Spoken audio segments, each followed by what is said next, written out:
14 and a half minutes to 8. Well, now, if you may remember, there was recently a Sydney fortune teller who was charged over an alleged $70 million fraud. But the Darling Downs was well ahead of that because, as Harold Peacock from History Out There recounts, 90 years ago there was a crackdown on fortune tellers in Toowoomba. And I could foresee Harold joining us this morning. Good morning, mate. That's spooky, Damo. Here I am. I know. I'm going to tell you exactly that story. Well, I tell you what, we are on the same wavelength, that's for sure. And that wavelength all started a century ago. The wave of fortune telling has brought us to this point of spooky. Oh, it is indeed. And if people want to feel even spookier, they can jump onto our Facebook page because you've appeared in the crystal ball. I know. How did you do that? You were amazing skills, and you just knew I was going to tell you a crystal ball story. I did.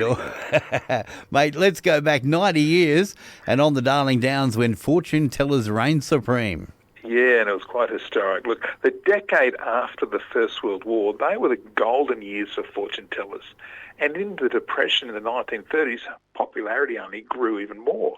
And so momentum built for a police crackdown. You see, fortune-telling in itself wasn't illegal, but fraudulently taking money for something fake was. Right. So in 1939 in Toowoomba, complaints were pouring in about a woman telling fortunes at her premises in Ruthven Street. And so on Saturday the 1st of July 1939, when businesses in Toowoomba closed for the day at 12:30, as they did back in the day, It was only a half-day Saturday, about a dozen young women left their jobs and then went into these premises. Police followed and arrested Mrs. Elsie Maud Tyso. Now, early one morning, about a decade earlier, Mrs. Tyso had deserted her husband by spectacularly riding her horse bareback and without a bridle for over 2 miles, and then supported herself by fortune-telling ever since. Now, she must have been quite a sight because her description was 5 foot 6 inches tall, thin build, slightly round shoulders, fair complexion, brown hair, and her 2 front upper teeth were missing. Oh. So get her to smile and it would make your day. Okay. Now, when Mrs. Tyso was convicted and fined £2, she told the magistrate she couldn't pay the fine and actually insisted on being sent straight to jail, which was unusual. Now, and then in 1936, another example of this is Mrs. Elizabeth Johnson, who was otherwise known as Madame Johnson. She was arrested for telling fortunes at her studio in Toowoomba. A few years earlier, Madame Johnson had fallen off her chair and also been deserted by her husband, so she too was fortune-telling to support herself. Now, she was convicted and fined £2. And her Art Deco studio on the corner of Snell and Russell Streets is still there if you want to go have a look.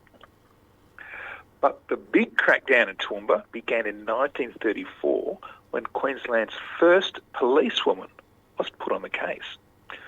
3 years earlier, on the 16th of March 1931, Miss Zara Dare was one of the first 2 policewomen appointed in Queensland. She had previously been a Salvation Army missionary and spent 13 years in China.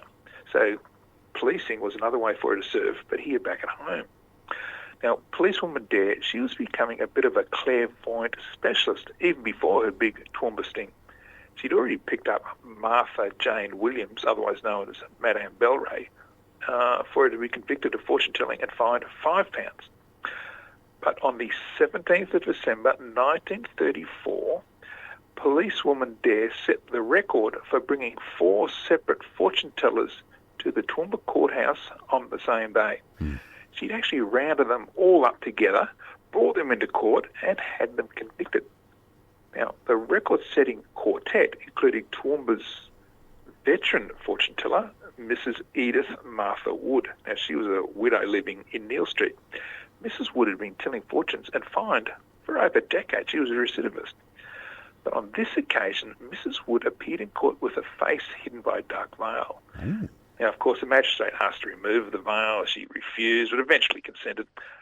And then when the magistrate was reading out the charges, the magistrate was continually interrupted by Mrs. Wood, who shouted out things like, "How dare you," and "How disgusting." And anyway, in any case, all 4 defendants were convicted and 5 fined £5 each. Right. Now, shortly afterwards, this is where it gets a little bit spooky, is that a spooky death nearly finished off policewoman Dare that some would say was an attempt at revenge by the clairvoyant community. You see, a driverless car almost ran her down in front of the Roma Street Police Station in Brisbane. She was only saved from certain death by a colleague who pulled her out of the way at the last second. Right.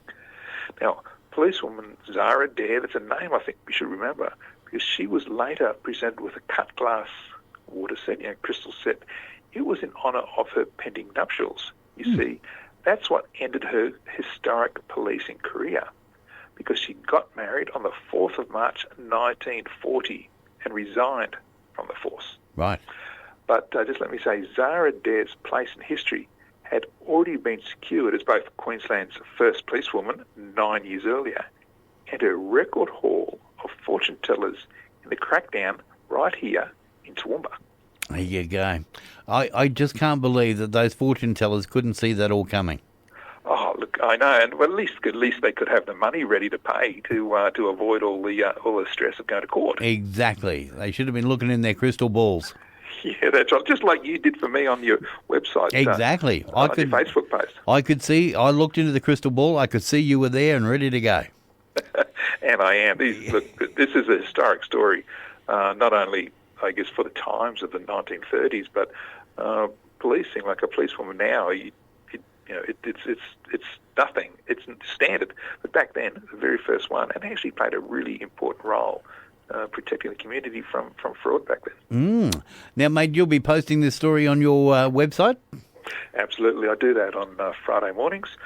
You can see history out there on all the socials, Facebook, Instagram, and so on.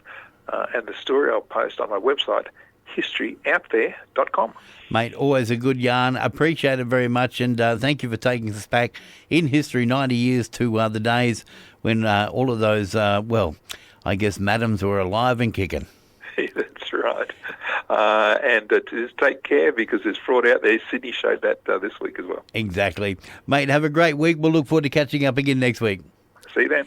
Harold Peacock from historyouthere.com. Go and check out that story when he puts it up on Friday. And you can read all of the other great Darling Downs historical stories that he's talked about on the show over the many months. So go and check it all out, historyouthere.com.